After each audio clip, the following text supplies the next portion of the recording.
happening. Trump just beat Kim Jong-Un to the punch, makes him pay brutal price on his soil. Many Americans have been waiting to see just how the imminent conflict with North Korea would start. We know it's coming, and we know that the North Korean dictator, Kim Jong-un, is itching to strike. The question is, who will strike first?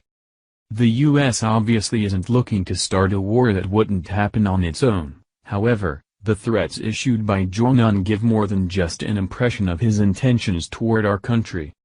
Since the president isn't one to back down from a fight, he has made it clear to North Korea that any action will be met with an even more painful reaction on our part.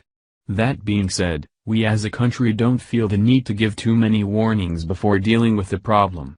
Diplomatically speaking, the president did go out of his way to make sure that our allies in the area were aware of his intentions.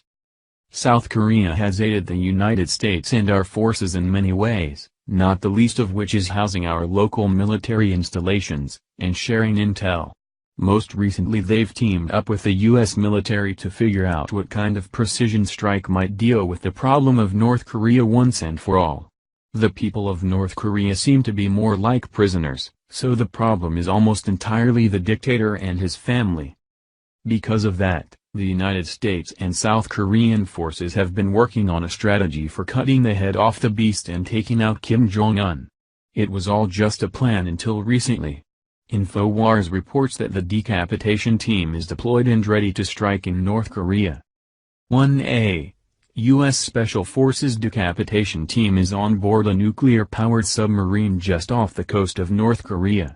Buried in a Yonhap report about a joint U.S.-South Korean Navy war drill is the revelation that a unit of U.S. Special Forces tasked with carrying out decapitation operations is aboard a nuclear-powered submarine in the group.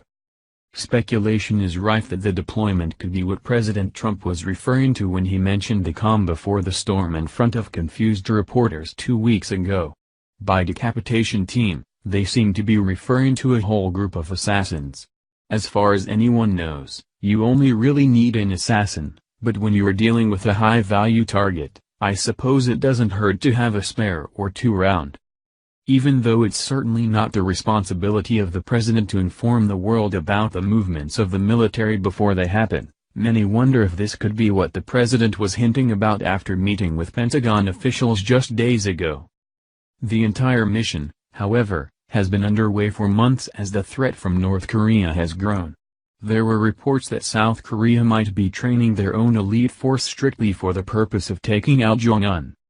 Back in June, it was reported that the U.S. and South Korea were training their special forces to track down and assassinate Kim Jong-un in the event of war as part of a joint operation. North Korea has warned that it could respond to the training exercise with another ballistic missile launched to coincide with the Chinese 19th Party Congress on October 18. Part of the wargame revolves around practicing the evacuation of non-combatant Americans out of South Korea in the event of war and other emergencies. As with most of the threats emanating from those who wish to be our enemies, this didn't sit well with South Korea, China or the United States. Assets mobilized for the joint drill include the U.S. 7th Fleet's aircraft carrier USS Ronald Reagan, CVN-76, and 2 Arleigh Burke-class destroyers, the USS Statham, DDG-63, and the USS Mustin, DDG-89. North Korea intensified its bellicose rhetoric against the United States on Sunday night, accusing Trump of being a war merchant and strangler of peace.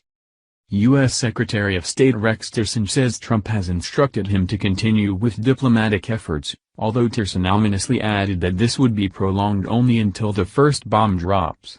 Everyone on our side of the pond would rather this conflict end without any more loss of life than necessary. However, it seems as if the powers that be in North Korea are bound and determined to not let that happen.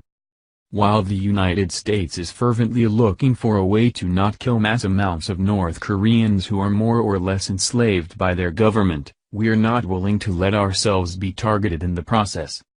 If there was any doubt on the part of North Korea before whether